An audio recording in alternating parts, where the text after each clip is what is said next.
Some people consider 3 a.m. to be the spirit's time to communicate with us. Others think it's the devil's mark. Some even think that when you wake up at this time, someone is watching you. But if someone were to be watching you, how would they watch you if there were no windows or doors in the room you were in? There are many superstitions for what 3 a.m. could be. I'm going to tell you the real meaning of this worldwide time myth. While you sleep soundly, you dream. While you dream, you're unaware of your surroundings, unaware of what could be lurking in the closet, under your bed, beside you in your covers. Your eyes flutter open and you check the time on either your watch, cell phone, alarm clock, or simply whatever you have lying around that has the time displayed on it. But knowing the time doesn't really matter, right? You rub your eyes and blink a few times, adjusting to the darkness of your room. You hear the sounds of floorboards creaking, the sound of pitter-patter along the ground.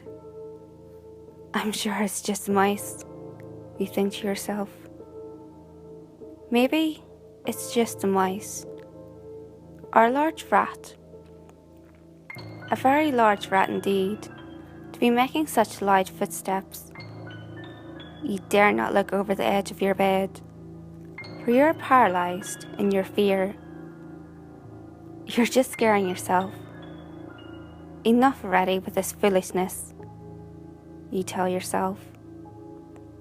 But is it foolishness? Or is there a reason to be scared? Are there monsters under the bed, waiting to snatch your feet and pull you under the bed when you get up in the middle of the night to use the restroom or get a drink of water? You do not believe in monsters.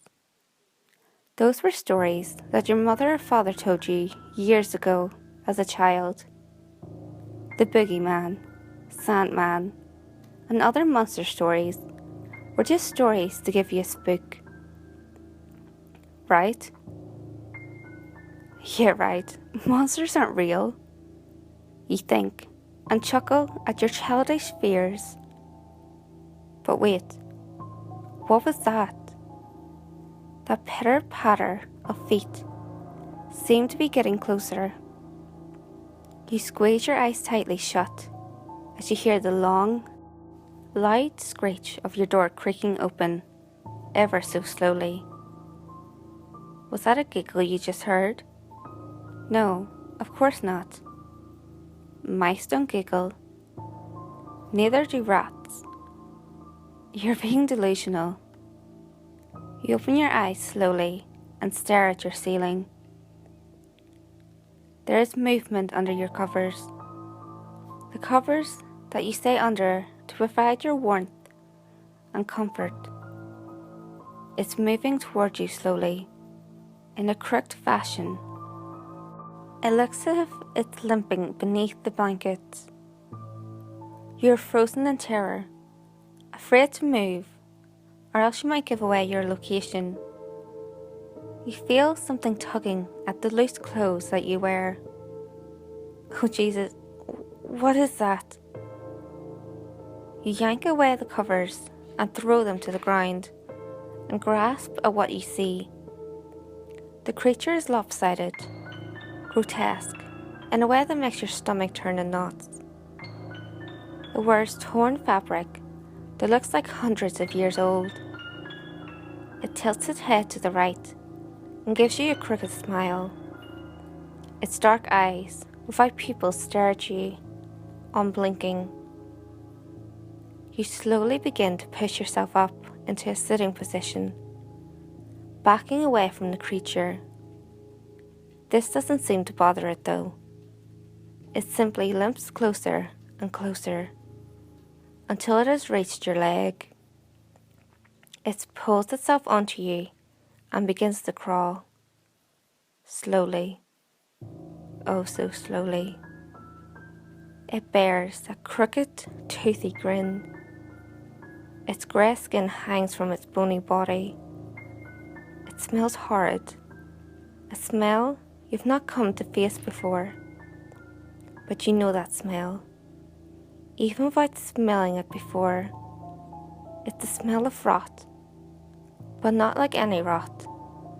The stingy scent of rot, flesh and blood. What are you going to do? You think and lick your lips, eyes wide, not removing them from the creature. It's still inching its way up your body, coming closer and closer to your face with each limping step. You take in a deep breath through your nose and then release a scream so loud you think you have popped your own eardrums. The creature suddenly jerks its head towards the door and lets out a murderous cry. It quickly limps to the edge of the bed and jumps, landing on the floor with a thump. It rushes out the door and disappears into the dark of the hallway. You see, 3 in the morning is when the little things come out to play. When the little things decide it's your lucky day.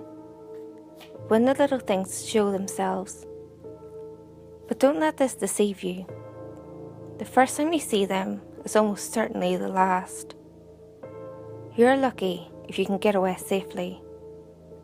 I cannot tell you how to deal with the little things, for they are everywhere, in every home, every hole, nook and cranny your house has. How many you have in your home is not a question answered easily. All I can tell you is that there is many. They study ye and plan your demise. No wonder the reek of death. Hey guys, if you enjoyed this video, give it a thumbs up and share it with your friends. You can also leave a comment below. All feedback, good or otherwise, is always appreciated. If you have any creepy stories of your own, or have any topics that you would like me to cover, feel free to send them in via any of my social media. You can find all links to my social media in the description below. Until next time guys, make sure you lock your doors, stay safe, and I'll see you next video.